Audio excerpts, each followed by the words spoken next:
Hey guys, Titanic in 1912 here, and welcome to part 6 of Titanic 110, the story of the ocean liner from the beginning to the end. For part 6, we'll be discussing Titanic's most famous aspect, the sinking. As you were made aware by yesterday's video, Titanic struck the iceberg at 11:30 p.m. on April 14th, 1912. Her sinking would take over 3 hours. In fact, her final plunge would not be over until 2:20 a.m. on April 15th. During the time of her sinking, only around 700 to 800 of her passengers managed to escape. The other 1,500 were trapped on board the sinking ship. She sank rather slowly, and her forecastle deck took fairly long to get underwater. Her final plunge did not begin until 2 a.m., by which point the forecastle deck, right here, was underwater. At that point, the water leaking in and flooding the compartments was also beginning to flood her upper decks, and that was what led to her final plunge being fairly fast. In a matter of minutes, water was at her first forwardmost funnel, which collapsed. In a further few minutes, water was at her secondmost funnel, which also collapsed.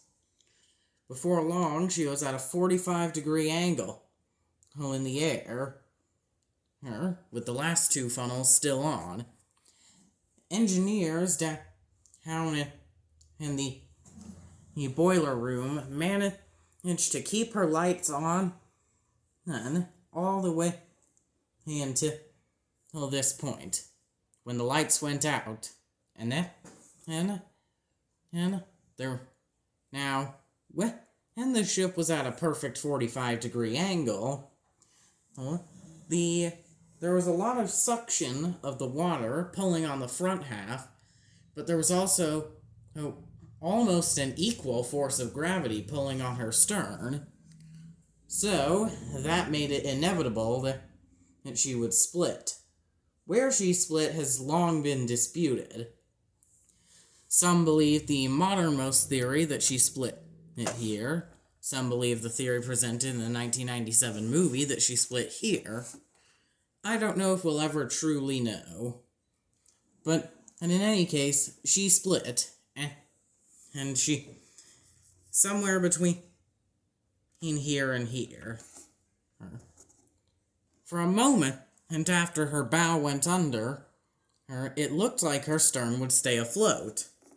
But the water leaking in, combined with the giant gap in the front, and the water that it may have already been in, meant that the stern went vertical, and it slid down into the icy North Atlantic. At 2:20 a.m. on April 15th, 1912, Titanic's final plunge was complete, and she had taken 1,500 lives with her. It would not be for a further 2 hours till rescue arrived for the survivors rowing around in the lifeboats. Not all lifeboats had been launched successfully. The collapsible boats hadn't, So, that's it. That's the story of Titanic's sinking. Thank you guys for watching. Don't forget to like and subscribe, and I'll see you all tomorrow for part 7. Goodbye.